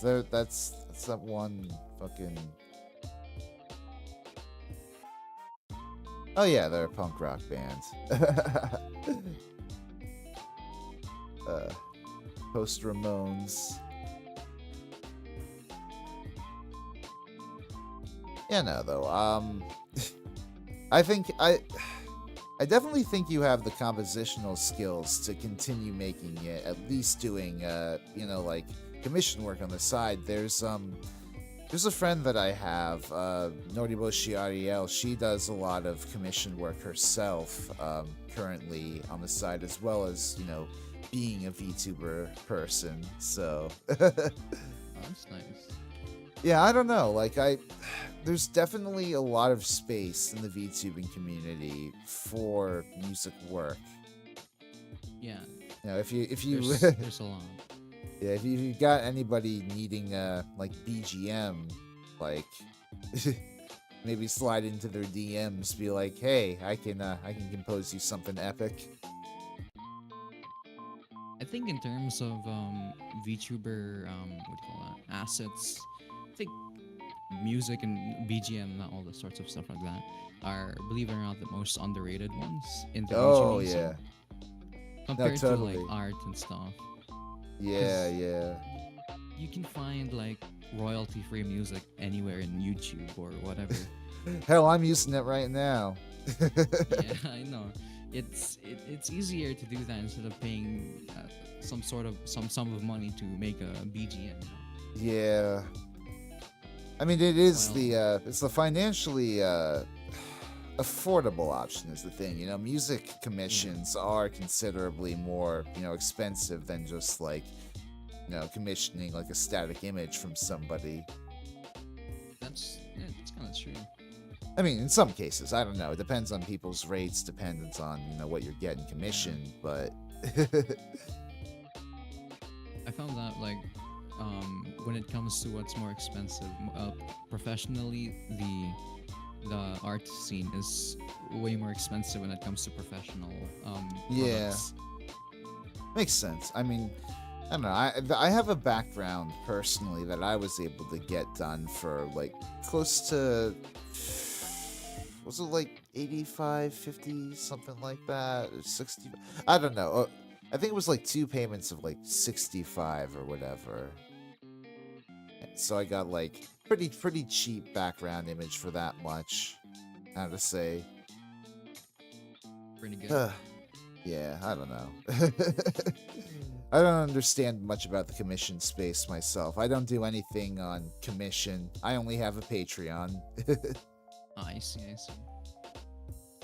But you know, depending on where you go from there, that might help you out too, like starting a Patreon. I don't know like what sort of, you know, other content you're planning to do in the future, but Well,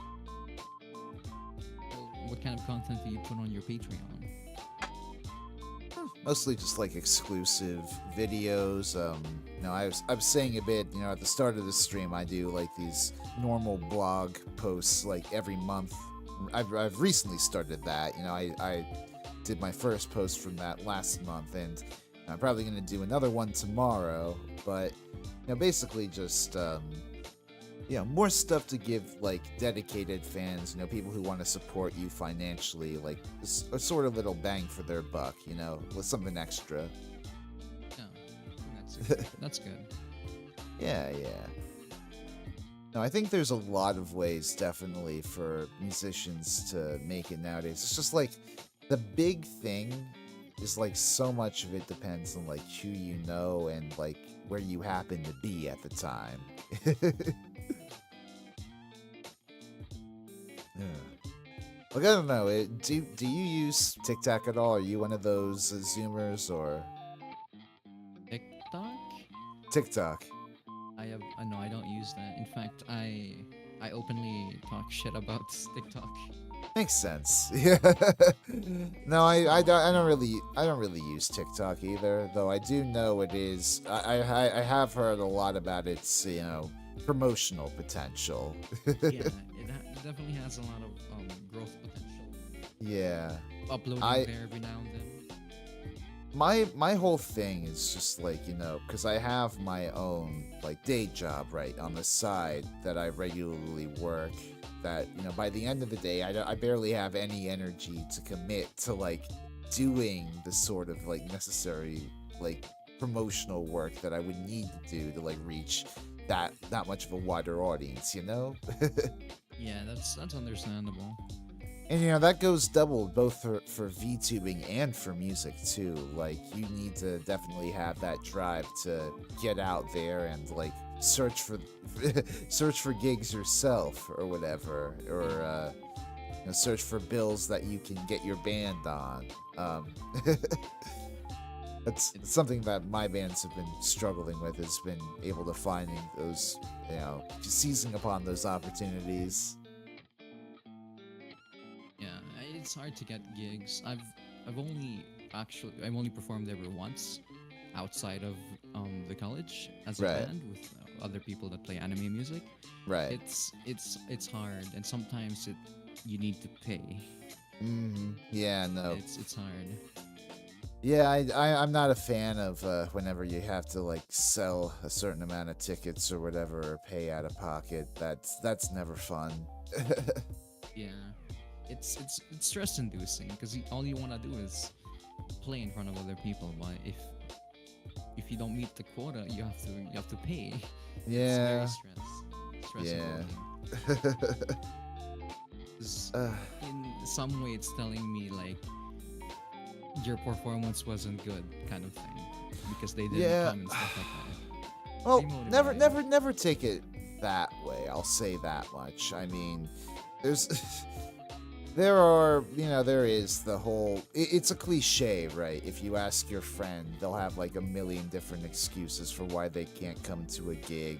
But if you press them hard enough, eventually somebody will show up, and that might that might snowball to another gig. But it never hurts to keep it never hurts to keep reminding your friends that something's happening. I've got a cousin who lives in the area by me, and like I reach out to him every time I've got like a gig. I'm like, yo man, you want to come out? Like whether it's paid or like or if there's like a free show, I'm like, hey man, if you want to come out, it'd be great to see you. We can chill a little bit, and it's always nice when he comes through. We get to hang outside the venue, smoke a little bit, talk about the gig or what have you. It's nice. Yeah, I think that's nice as well. Yeah, no, but that's the thing. Like I feel like it's good to get on the circuit of playing free shows, or as in like shows that the venue's more so about like providing live entertainment while people come in and get their drinks, than strictly playing shows where you have to go out and like sell all those tickets. Like God bless the venues that still, I mean, the downside is you don't get paid, right? You get paid Yeah. in tips is the thing. Like people pass around a tip jar and you get paid however much that is. But at least that's more than like you're given a set of tickets and you have to sell X amount of tickets before you can profit off the gig, right? That's that's a Yeah. struggle. It's a big struggle. I mean, I don't know, especially how it is up in Canada too, with like touring or whatever. Like, if you live in an area with a bunch of different venues like that, but it's there are Ever since I moved there, so far I've found no place to like to perform in any place, no venues. So mm, it's hard where I'm at right now, looking for places to advertise and play. yeah, it's definitely a struggle if you're not in a population center. Like that one band that I mentioned to you, King Gizzard. They are huge in America, Europe, or whatever. They keep going overseas and touring and stuff there. But they're from Australia. They keep getting requests to do Australian tours. But the thing is, with Australian tours, Australia's fucking huge, man. Right? Yeah, it's big. Like their cities are like thousands of miles apart. Like it's not as simple as like going to one city one night and then like the next. It's like it sucks when you're like living in an isolated area and can only like really make a tour happen if you have the logistics for it. Yeah. Because like my bands, I feel like we've wanted to play out for a while, but we haven't exactly got the opportunity. Both because I don't know if we have the the gig or the space in our vans or cars or whatever to store everything to schlep down, but It's true. You'd need like some sort of a van to yeah, transport so much equipment yeah, it's a struggle.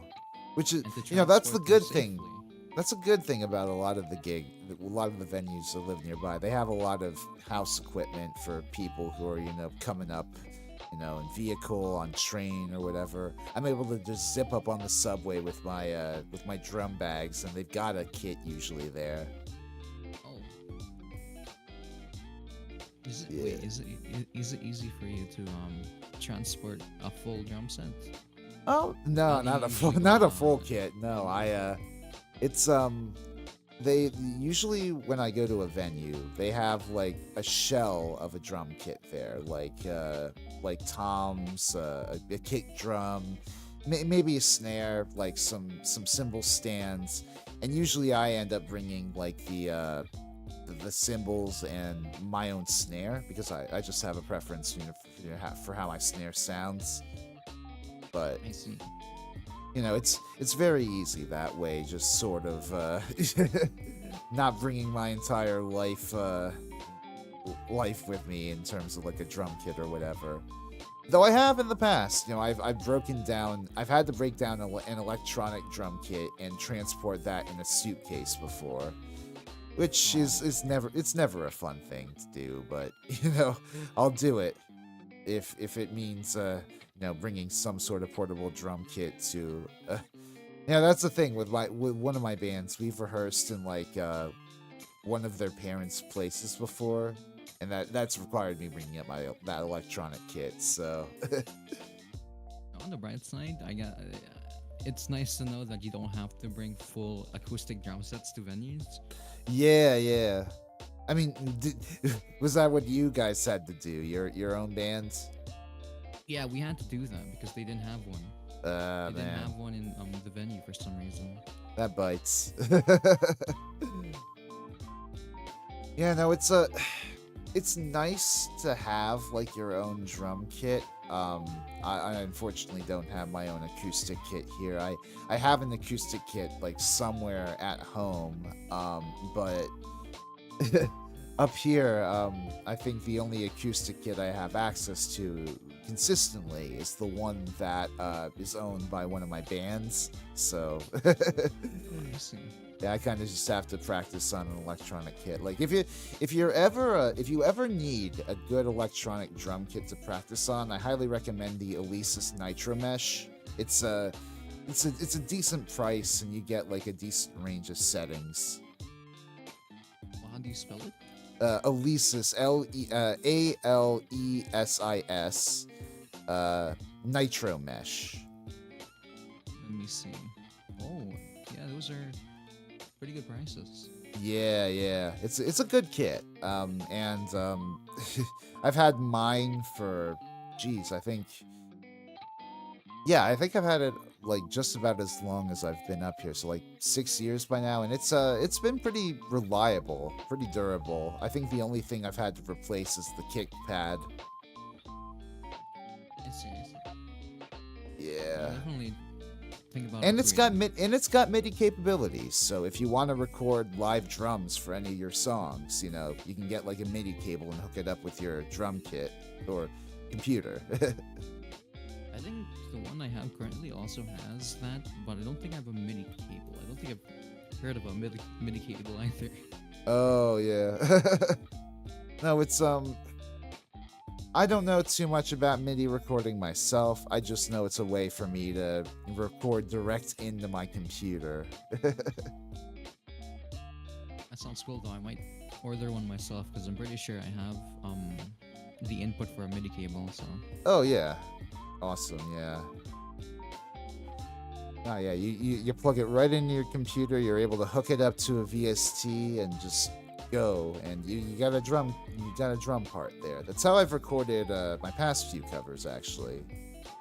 oh, seems that you also have your own experience of digital music then. I mean, not entirely. The thing is with my covers, the Rock Band and Guitar Hero games, they used to work with like a bunch of like raw stems from like the multi-tracks of these old rock songs. So like there are like a bunch of different versions of these songs out there now, or at least the songs that were on Guitar Hero and Rock Band, with like the drum tracks removed, or the vocal tracks, or the guitar tracks, or bass tracks, right? So like I'm able to easily go in there and record my own tracks on top of it, essentially. The thing is, I've only I would say that yes, I have some experience with MIDI quantization, but it's more hand quantization. I have never really I've never really worked to digitally quantize anything. I see. I see. I think the beauty of how what you're doing is that it sounds more realistic than some MIDI instruments that I have. Oh yeah. And that's the thing with you know, getting that live feel, I think. Like it really does add that human element to the music almost. Yeah. Like even even if the drum samples are a little cheesy from time to time. And that's the one thing with it's the one thing with recording electronic drums that always bugs the fuck out of me, trying to get the right sound that sounds natural, right? It's just I think the easiest part in digital compositions is making the MIDI, but then the actual challenge is making it sound realistic. oh yeah, Putting all those effects and stuff. absolutely. It's a big struggle. Like I am like going back to Hollow Knight for a second. I'm impressed how much what was the composer's name? Is that Christopher Knight who did the OST for Hollow Knight? Yeah, I'm pretty sure. Yeah. I'm impressed like how much he was able to do in just one fucking DAW with all those presets. It's completely insane.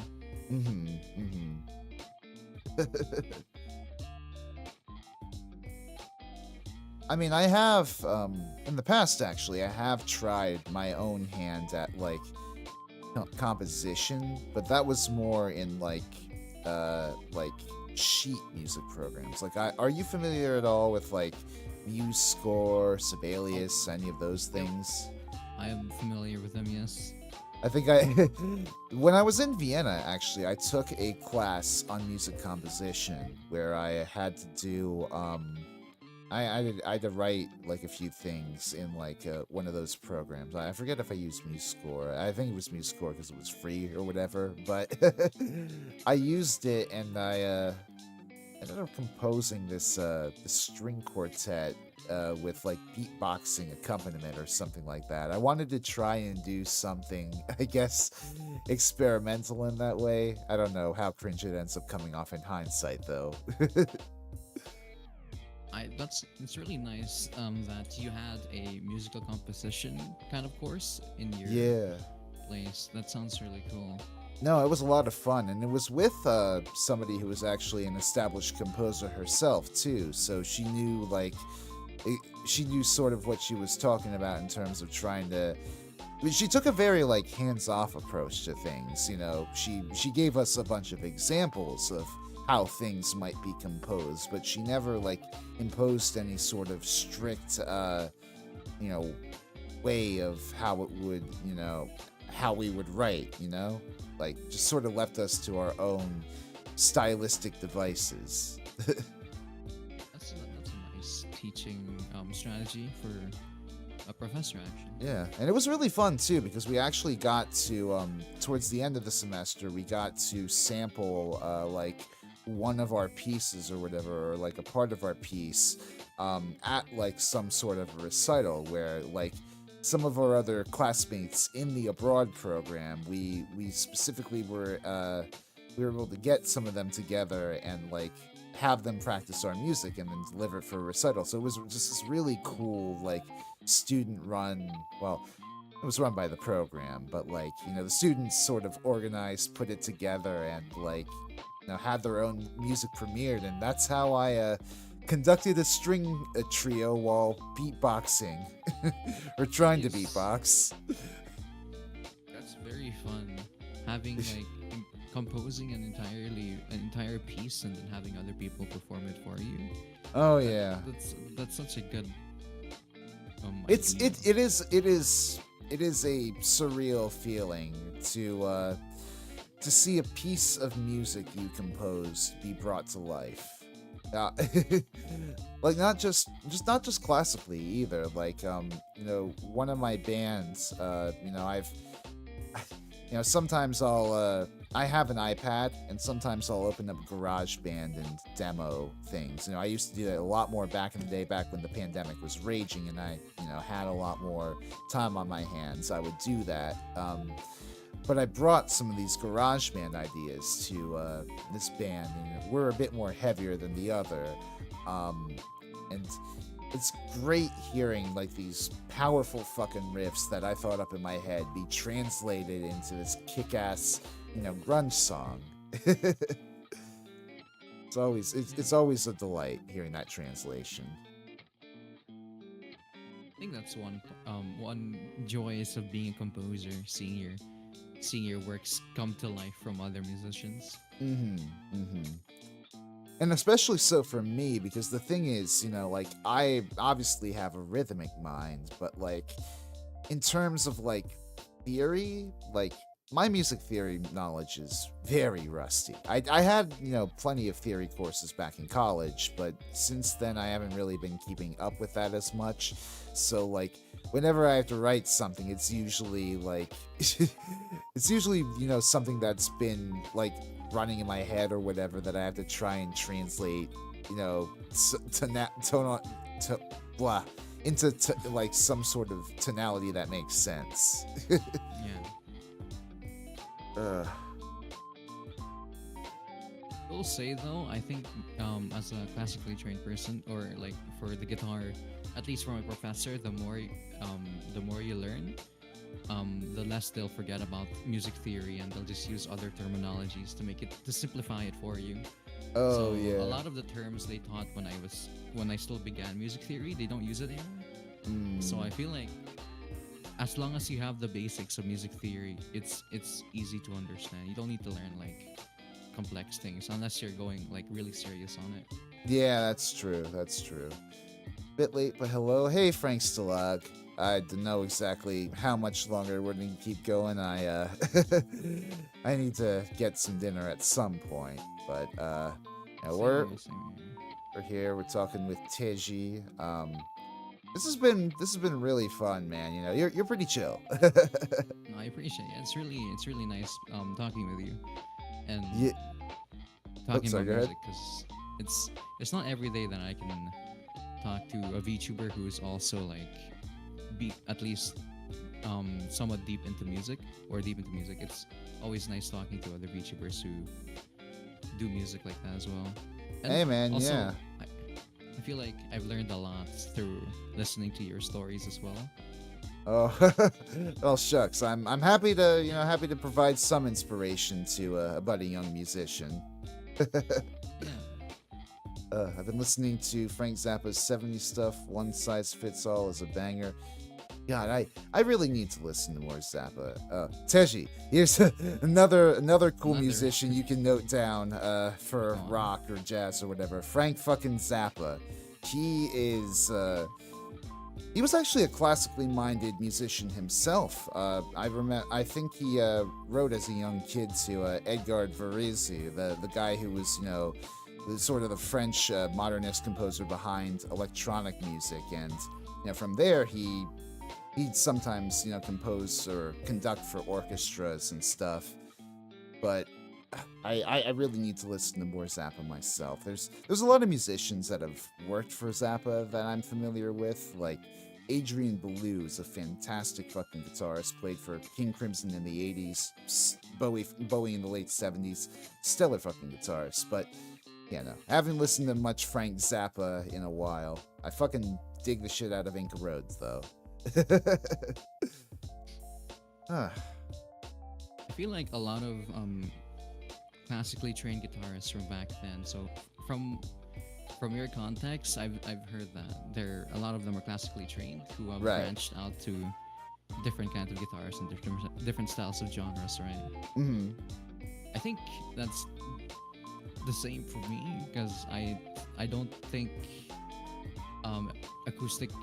classical guitar is as mainstream as like let's say a piano, classical Oh, trained yeah. piano.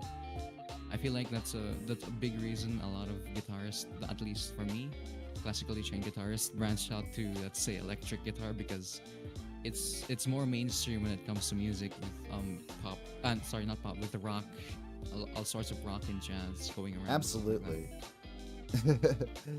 And it is like, I don't know. It helps a lot to have that sort of technical knowledge, before, trying to go ahead and like. I mean, I don't know if you have any aspirations to be a virtuoso or what have you, but like it is nice to have like a pretty solid skill set under your belt as a working guitarist, I guess. Yeah, I think having a classical background is a good basis for almost any instrument. So Even drums, like I'll try to find like literally, I think it was like my professor, he emailed me this PDF of like drum etudes or something. Not etudes. I don't know if that's the right word for it, but like just like exercises for freaking just getting like patterns down in your hands, like wrist patterns and all that stuff. let's see. Don't think So- I've heard of a drum etude ever though. Have to search that up. Oh, I mean, I'm sure like there's stuff As like they that for exist. percussion, There are people who have composed, ensemble percussion pieces in the past. Like I think John Cage did stuff like that, but I don't purport to be an expert in John Cage or anything like that. I just never think there would be like solo pieces for drum. I think most of them are all accompaniment for different instruments. Oh yeah. I mean, It I've seemed like wanted for an etude. ages. I've wanted for ages to make like some sort of classical piece for drums, but I don't know if you could ever really do that without it being like some sort of hyper pretentious drum solo, Yeah, There's the drummer for King Gizzard did a what was it? He did his own like album where it was just like back-to-back like drum instrumentals, and I'm curious to check it out, but I'm also kind of aware that I feel like it's just gonna be like I'll click on it and I listen to a few tracks and I'm like, oh, okay, yeah, that's fine, and I'll eventually trail off to do something else, you know. uh, gotta know, I gotta figure out how to make something like that interesting. Yeah. Ugh.